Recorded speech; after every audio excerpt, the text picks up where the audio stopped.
conseil d'administration de la régie de secret de fabrique, d'avoir l'honneur de vous recevoir aussi nombreux, ici à proximité d'un bâtiment donc, qui a été inauguré en 2016, qui était auparavant donc une draperie au 19e siècle et qui a été transformée en minoterie au 20e. Cette minoterie, donc, comme dans le label Secret de Fabrique, fait partie d'une série comme la distillerie de Barème, et vous avez les applications donc, qui peuvent servir sur les moulins d'Entrevaux, les moulins à huile d'Entrevaux, et également les draperies du Haut-Verdon-Val d'Alos. Je dirais que je suis très heureux de recevoir cette double manifestation, à la fois le lancement du guide du routard sur le train d'Épines et à la fois le vernissage de cette exposition que vous verrez tout à l'heure au deuxième étage. Le touriste est exigeant, comme les gens sont exigeants. Donc c'est un fait que l'apport de ces deux manifestations ici sur la minoterie permettra, j'en doute pas, d'avoir un flux de public beaucoup plus nombreux et qui n'ira que crescendo. C'est l'objectif d'ailleurs de cette minoterie et de Secret de Fabrique, c'est d'ouvrir au fil du temps, à longueur d'année, pour y mettre des expositions permanentes ou temporaires comme celles qu'on va voir, et d'autres activités. Pour remercier, parce qu'il faut remercier quand même les gens qui ont mis en place cette exposition, qui a été conçue et en partie présentée en 2011 par l'écomusée de la Roudoule à Puget-Rostand et le groupe d'études pour les chemins de fer de Provence. Il fait désormais étape au cœur du musée de la minoterie de la Mure-Argent. À cette occasion, l'exposition a été renouvelée et bénéficie des dernières recherches historiques sur ce sujet. Et je remercie la régie de Secret de Fabrique de la communauté de communes Alpes-Provence-Verdon est heureuse de remercier les personnes ayant contribué à la réalisation de cette exposition. Philippe Thomasin, chargé de recherche à l'écomusée de la Roudoule à Puget-Rostand, Jean-Michel Delfino, José Banodo, Benjamin Lafont, Stéphane, Félix et l'ensemble des bénévoles du GECP pour leur contribution à l'installation et le prêt de leur collection. Les chemins de fer de Provence pour le prêt de leurs objets, Gérard Bernot pour le prêt du wagonnet, Olivier, Joseph Banodo et Philippe Thomasin, conférenciers pour la restitution de leurs recherches sur cette thématique tout au long de l'été, et Agriculture, que je n'oublie pas, mon cher Gérard, pour leur soutien logistique. Votre présence aujourd'hui, c'est l'occasion pour moi très rapidement de rappeler un peu la genèse de cette opération qui a abouti à l'édition de ce guide du routard du train d'Épines. Tout a commencé par une étude portée par le PIA 3V il y a 4-5 ans. Cette étude a eu tellement, je dirais, de succès au travers des contacts qui ont été noués avec les uns, les autres, du côté de Digne, du côté des Alpes-Maritimes, au cœur du haut de la ligne, à Barème, à Saint-André, à Notte, à Entrevaux, j'en passe et les meilleurs. Cette étude a duré plus longtemps que prévu, tellement les contacts ont été riches, tellement les réunions ont donné des idées qui ont abouti finalement à des projets de coopération entre les trois pays qui existaient à l'époque, le pays dignois, le pays Vallée d'Azur Mercantour dans les Alpes-Maritimes et le pays A3B, As-Verdon-Vaille-Revard, au cœur de ce territoire. Cette coopération s'est développée dans le cadre du programme européen Leader et nous avons pu mener un certain nombre d'opérations très concrètes de mise en valeur du territoire, d'édition de plaquettes, de documents. Certains s'en souviennent peut-être de l'organisation d'un festirail avec des manifestations festives tout au long de la ligne. Le guide du routard qui sort aujourd'hui, c'est un peu le point d'orgue, l'aboutissement de tout ce travail de coopération qui a été fait entre ces territoires. Donc je me félicite d'arriver à une opération très concrète et d'ampleur nationale parce que le guide du routard est une marque nationale. Il faut bien avoir ça en tête. Et je terminerai en disant que si nous avons abouti à ce guide du routard, pour autant le chemin est encore long à faire et que la coopération qui a été engagée entre nos territoires doit se poursuivre parce qu'il y a encore beaucoup de choses à construire et à faire ensemble. La coopération entre pays, pour nous, est une réussite. Et ce que nous avons fait aujourd'hui à travers nos trois pays montre que les territoires sont capables de s'organiser lorsque les enjeux sont là. Et qu'au-delà des départements, au-delà des frontières administratives que nos technocrates trop souvent voudraient nous mettre ou nous enfermer, eh bien nous, les habitants des territoires ruraux, on est capables de faire en sorte que lorsqu'on a du potentiel, lorsqu'on a de la volonté, eh bien on est capable de s'entendre, on est capable de créer et on est capable de faire de grandes choses pour nos territoires et pour nos habitants et pour nos populations. L'exemple de ce guide du routard autour du train d'Épines, eh bien pour nous est effectivement un exemple type de cette réussite. Et je pense que ce que nous faisons aujourd'hui, c'est non seulement, en saluant bien sûr les représentants d'Hachette et du Guide du Routard, que je salue pour leur investissement, leur travail à nos côtés pour cette réussite, mais c'est surtout ce que nous posons aujourd'hui, je crois, une des pierres. On a bien sûr l'édition qui vient de sortir, mais c'est qu'un début. Ça sera un début non seulement pour faire connaître cette édition, pour valoriser notre territoire au niveau touristique, mais aussi pour poursuivre une coopération dans beaucoup d'autres domaines. Et on le sait que dans les territoires, dans nos villages, eh bien c'est le tourisme qui est porteur de notre développement économique, de cette attractivité du territoire. Et lorsqu'on traverse avec ce train d'Épines l'ensemble des villages, l'ensemble des territoires, on se dit que tant au niveau patrimonial qu'au niveau environnemental, que dans la biodiversité, on a quelque chose d'extraordinaire à faire connaître nos habitants de nos territoires, connaître aux citadins urbains de la Côte d'Azur qui doivent venir jusqu'à nous, c'est pas très loin. Il faut bien montrer que derrière cette vitrine que peut représenter la Côte d'Azur, eh bien on a un territoire qui est magnifique, avec des gens qui sont remarquables et qui sont capables de les accueillir dans de très bonnes conditions. C'est aussi ce message d'espoir, ce message d'espérance que nous sommes aujourd'hui ici à la Mure en train de vouloir dire, vouloir donner, non seulement à notre groupe, mais au-delà, et j'espère que l'ensemble de la presse qui a relaté cet événement bien, sera capable bien sûr de diffuser l'information que nous souhaitons pour valoriser l'ensemble de nos populations, de nos villages et de notre territoire. Alors cette presse qui est très nombreuse, je voudrais, puisque c'est ma mission, rappeler que depuis 2 jours, effectivement, ils ont répondu à l'ensemble de nos invitations. Donc je voudrais dire que plusieurs articles ont déjà eu lieu dans France 3, CNews et 20 minutes, et que beaucoup d'autres médias qui ont été contactés ne sont pas venus, mais qu'ils retraceront la sortie de ce guide, France Bleu Azur, La Provence qui était là, qui nous a suivis tout à l'heure, Nice Matin, Marie-Claire Pacard, Le Figaro Magazine Méditerranée, Grazia Paca, Couleur Nice, Passion Provence, Riviera Magazine ou encore Grand Sud Insolite. Voilà un peu ce que j'avais à dire dans ce cadre tout à fait merveilleux, monsieur le maire de la Mure. Je crois que là aussi, merci de ton accueil, parce que je crois que c'est aussi important qu'on aille sur tous les territoires et qu'on apprenne à connaître cette richesse, ce musée que j'ignorais, que ça prouve bien qu'on a aussi beaucoup de choses à découvrir. Mais je voudrais dire vraiment un grand salut au GECP, parce que ce qui nous unit aujourd'hui, eh bien, c'est effectivement ce train d'Épines. Ce train d'Épines qui a eu des hauts et des bas, on s'est battu pour le maintenir et je crois que c'est une des richesses. Aujourd'hui on parle beaucoup à la fois de mobilité douce, de transport, etc. Bien, ceux qui se sont battus il y a quelques années pour le maintien ont bien fait, et que si aujourd'hui on est réunis autour de ce train à vapeur, autour du train d'Épines, eh bien c'est parce que nous avons mené les combats qu'il fallait. Ceux qui nous ont précédés l'ont également fait, parce que ce train d'Épines qui unit Nice est digne, Madame le maire, Madame la première vice-présidente du conseil départemental. Eh bien, c'est un cordon ombilical qui est tout à fait remarquable, qui est utile à nos populations, qui est utile au niveau touristique. Et puis ce train d'Épines avec ce train à vapeur, eh bien, je voudrais vraiment saluer tous les bénévoles, et je crois qu'on peut les applaudir, en particulier à Jean-Michel Delfino et José Panaudot, qui toute l'année travaillent avec une énergie tout à fait extraordinaire, et toute son équipe de bénévoles, parce que vraiment vous faites un travail remarquable. Et ce que nous sommes venus, c'est bien sûr pour le Guide du Routard, c'est bien sûr pour entendre ce que nous avons à vous dire, mais c'est aussi pour vous témoigner toute notre reconnaissance. C'est avec plaisir et fierté que j'assiste aujourd'hui au lancement de ce guide du Routard du train d'Épines. Et puis fière à plusieurs titres.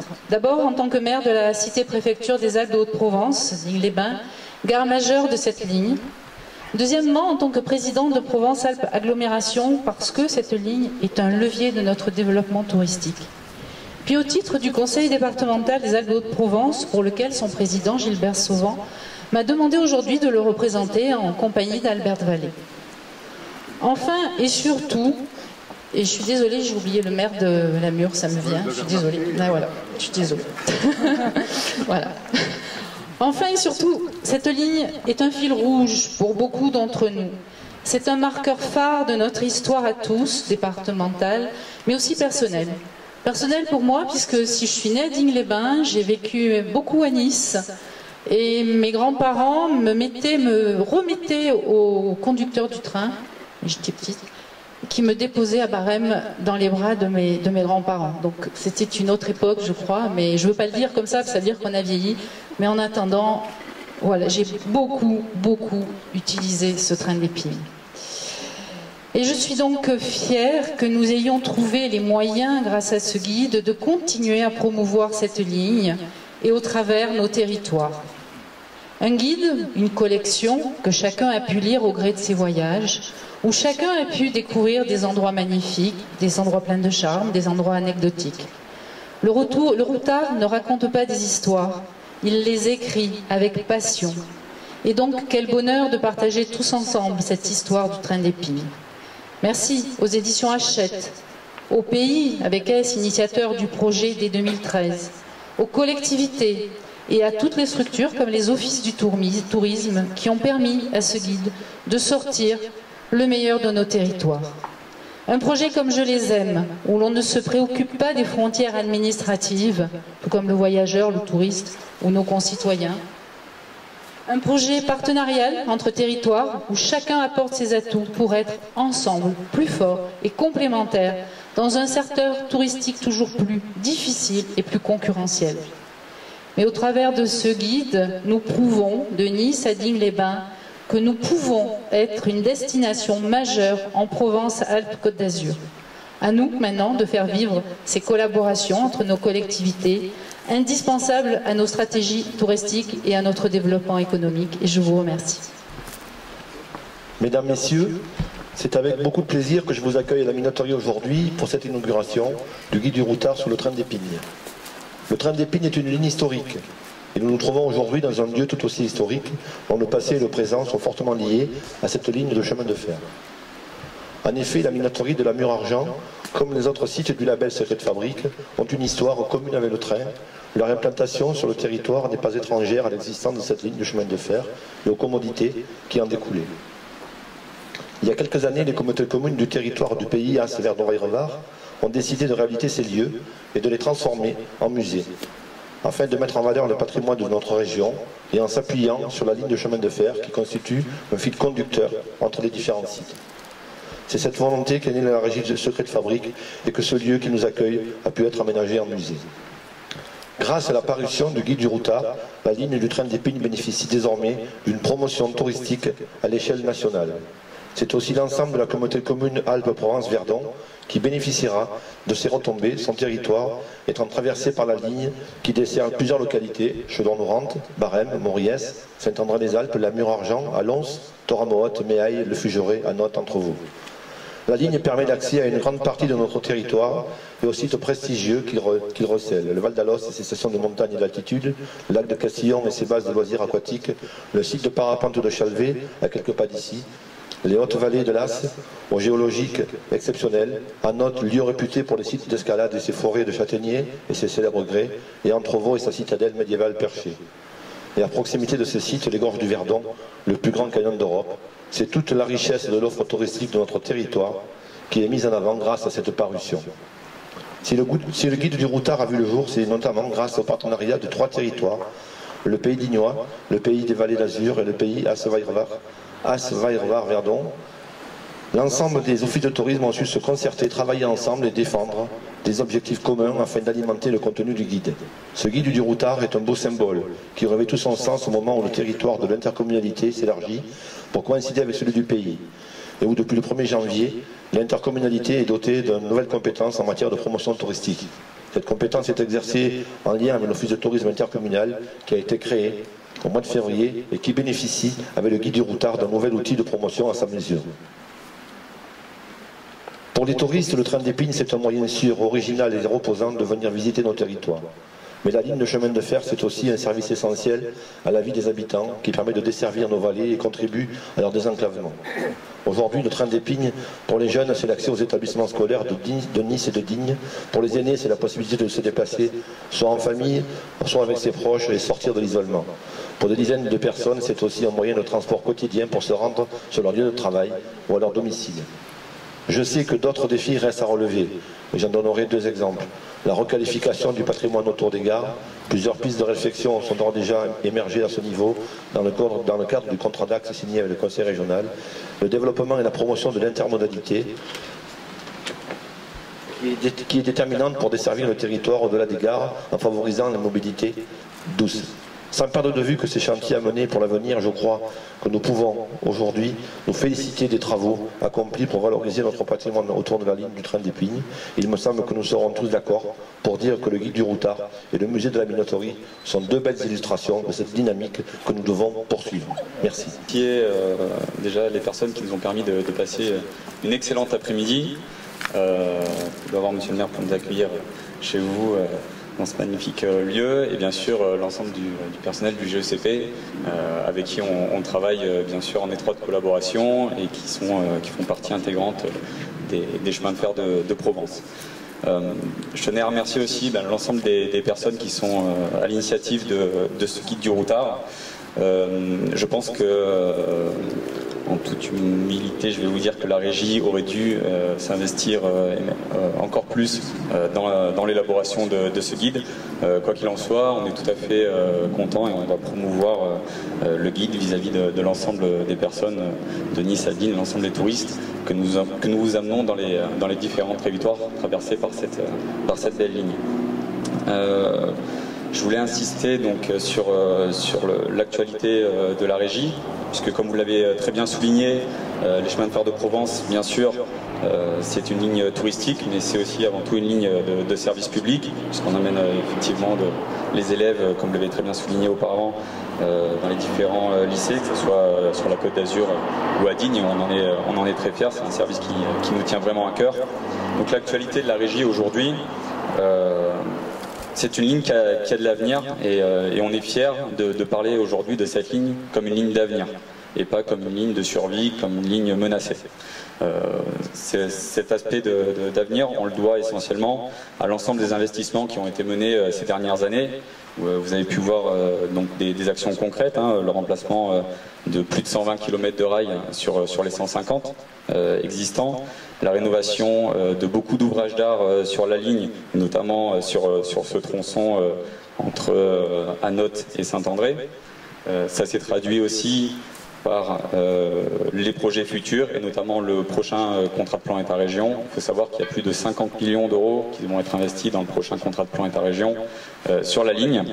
Et je tiens à préciser que les 50 millions d'euros ne vont pas uniquement sur le bas de la ligne, puisqu'il y a 30 millions d'euros qui vont être investis sur le haut de la ligne, sur le haut pays, et notamment, on en parlait tout à l'heure, avec la rénovation de Cigares, la rénovation aussi de l'ensemble des aiguilles qui vont nous permettre de rouler. Donc on est très fiers de ce projet qui va être mené en étroite collaboration avec l'ensemble des communautés de communes, des collectivités et bien sûr avec notre partenaire privilégié qui est la région. Voilà, ça c'est pour une première actualité en termes d'infrastructure.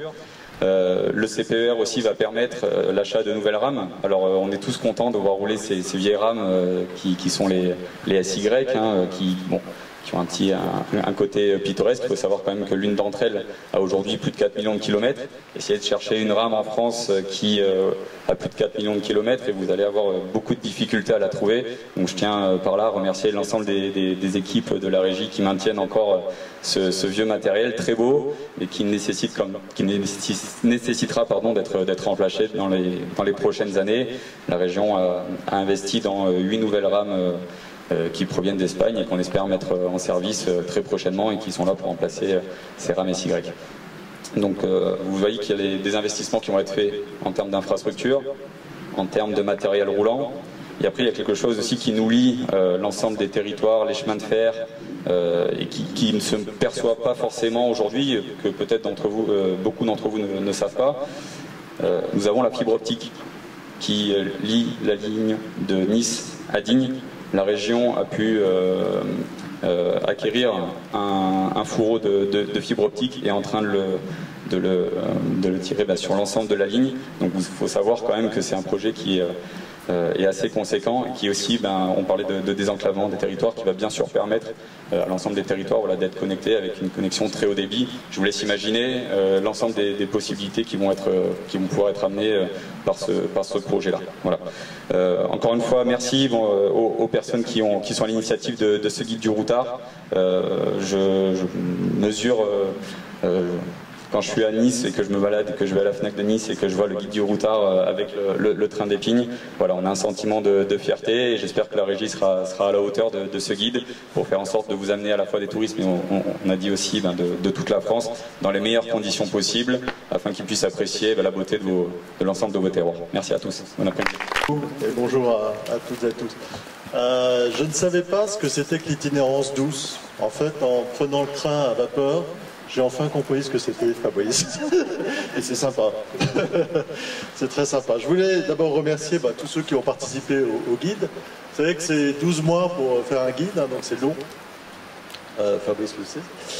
Il y a un vrai boulot à la fois de l'auteur, il y a un vrai boulot des éditeurs. Donc remercier Élise Ernest qui a fait l'édition, Véronique de Chardon, bien évidemment les auteurs, Fabrice, et puis ceux qui ont du côté des collectivités participé, Maud, Stéphane, et toutes les collectivités, on le voit, donc ça crée une vraie mobilisation.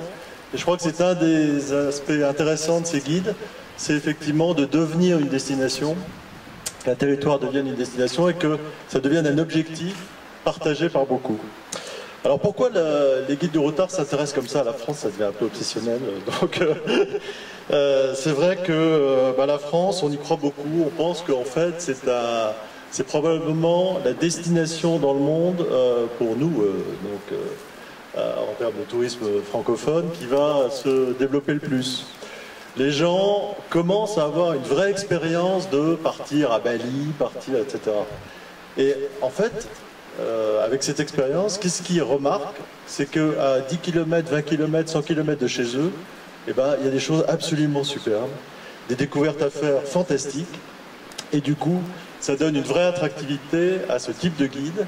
Et nous, on est très fiers de vous accompagner sur cette compétition, parce qu'il y a une compétition, vous le disiez, entre les territoires, et c'est une vraie compétition, et vous l'avez gagnée en partie, puisque avec la NPP, qui est l'Association nationale des pays et pôles territoriaux, il y avait environ 20 dossiers.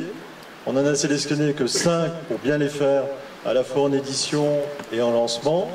Et c'est dire que votre dossier était super bien préparé. Je ne sais pas qui je dois saluer. Tous ceux qui sont là et qui ont participé à ce dossier, et vraiment c'était super. Alors, Fabrice va vous citer quelques anecdotes. Moi, juste vous dire que, effectivement, l'intérêt de faire un guide, c'est essentiellement d'avoir un regard tiers, en fait, sur son territoire. C'est-à-dire quelqu'un qui va, vous pensez que il y a un certain nombre de points d'intérêt qui sont remarquables et qu'il faut mettre tout à fait en haut de la liste. Nous, au routard, on a l'expertise des courriers des lecteurs, on en reçoit énormément. On a 2000 posts par jour sur le site internet. Donc on a cette culture qui nous donne une forme d'expertise sur ce qui intéresse les gens. Et cet intérêt, forcément, il évolue. Il évolue d'année en année et on le suit de très près. Et on est très vigilant à justement bien s'adapter à ce que veulent les consommateurs aujourd'hui. Alors, il se trouve que plus on descend dans le local, plus on est en fait dans l'ADN du routard. Parce que l'ADN du routard, c'est la découverte, c'est effectivement la rencontre. Et donc là, on est totalement dans notre vocation. Et on a un très très grand plaisir à faire ces guides. Et donc à vous accompagner sur ces sujets-là. Voilà, je vais laisser la parole à Fabrice qui va nous conter quelques étonnements et quelques anecdotes, je pense, que tu as. Il y en a plein en tout cas dans le guide, vous verrez, il y a plein d'anecdotes dedans. Et on te remercie encore d'avoir fait ce magnifique guide.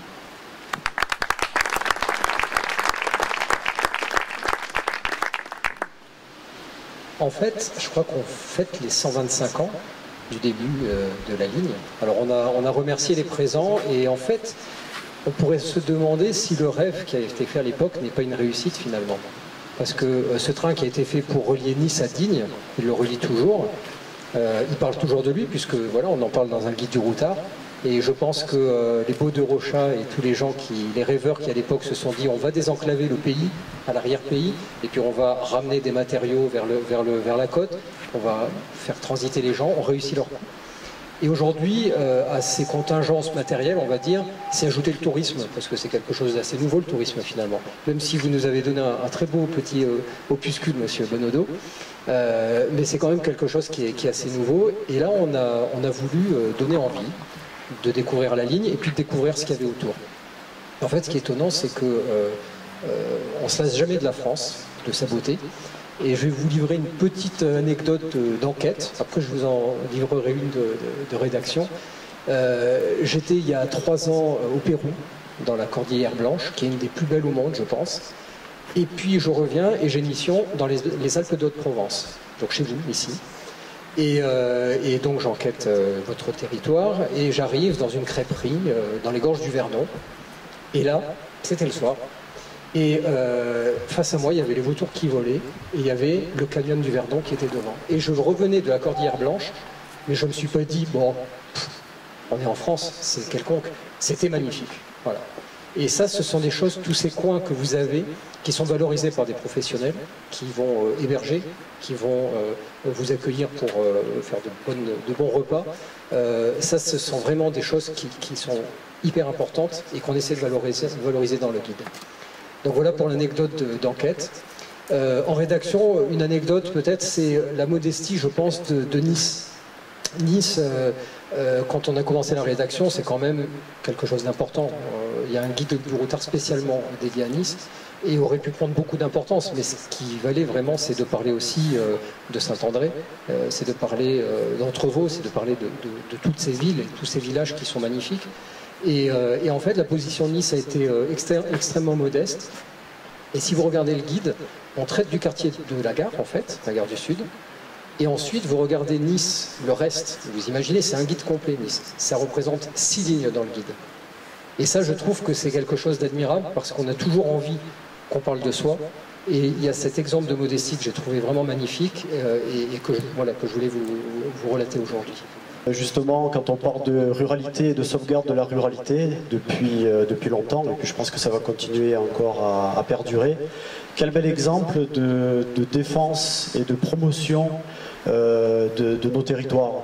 Moi, je voulais juste, je ne vais pas être très long, je voulais juste féliciter tous les gens qui ont été concernés par le maintien de cette ligne de chemin de fer. Merci à la région qui a pris cette ligne en régie, sinon je pense qu'elle aurait peut-être disparu.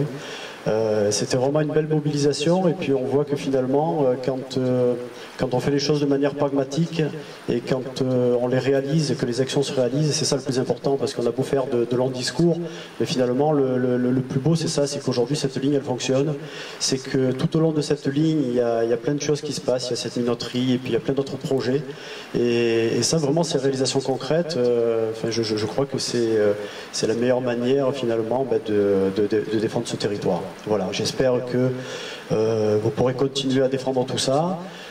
Merci au guide du routard parce que ça donne un éclairage vraiment national, voire même international sur ce territoire.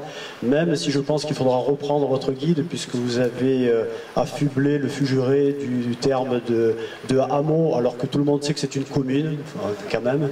Voilà, donc voilà. Merci en tout cas le guide du routard parce que c'est vraiment quelque chose de très bien. Voilà, merci et bonne soirée. Mais ce que recherchent aujourd'hui les visiteurs de nos territoires, c'est de l'authenticité, de l'expérience. Il est évident qu'à la découverte de nos paysages, nos villages, les habitants, cette exigence effectivement de nos touristes nouveaux est remplie. La manne financière dégagée par le tourisme ne doit pas nous faire oublier ceux qui résident et font vivre les vallées tout au long de l'année. Des périodes de forte affluence se contractent. Et face à ce constat, différents professionnels du tissu économique local, donc M. Bracali que je salue aujourd'hui, mettent en place des offres qui s'étalent sur les ailes de saison. L'État accompagne et accompagnera encore ces porteurs de projets. Les ressources, elles sont présentes sur le territoire. Les ressources naturelles, les ressources en hommes et également, nous avons pu constater aujourd'hui, les infrastructures. Elles ont besoin d'être confortées. Les volontés sont également là. Nous sommes par ailleurs conscients que pour un bas alpin, rien n'est impossible. Regardons simplement l'histoire, la filière bois des Alpes notamment. Regardons aussi l'outil de production agricole qui est le nôtre dans les Alpes de Haute-Provence. Les chiffres du passé semblent effectivement disproportionnés en lien avec la réalité d'aujourd'hui, Mais il est bon justement de vous apporter ces éléments. 700 agents à l'époque, 800 000 voyageurs, 320 000 tonnes de marchandises. Nous avons tous ensemble les cartes permettant non seulement de renouer avec ce passé, mais d'aller bien au-delà. J'entends par là la liaison très haut débit qui a été évoquée par la régie, par le contrat de plan État-région, le soutien aux investissements publics locaux via des dispositifs novateurs, notamment le contrat de ruralité, et l'aide à la structuration des filières via le commissariat de massif. De la détermination de Monsieur le Préfet, de son implication, de sa disponibilité, et à ses côtés celle de ses sous-préfets, pour continuer dans le dialogue et la concertation, l'action que nous menons chaque jour avec vous. Merci à tous. Je voudrais simplement vous demander tous et toutes d'applaudir Stéphane Loukianov qui doit être par là, qui est le directeur du pays A3V, et Maud Horn-Gliman qui est son équivalent sur le pays Vallée d'Azur Mercantour, parce que c'est à eux que vous devez non seulement l'organisation de cette journée, mais aussi tout le travail technique, administratif, toutes les liaisons qui ont dû être faites entre les différents intervenants pour que ce guide du routard voit le jour aujourd'hui. Donc, oui, on les applaudit, ils sont là. Merci à vous et à votre équipe pour tout le travail que vous avez fait aujourd'hui et depuis un an sur le guide du routard. Merci.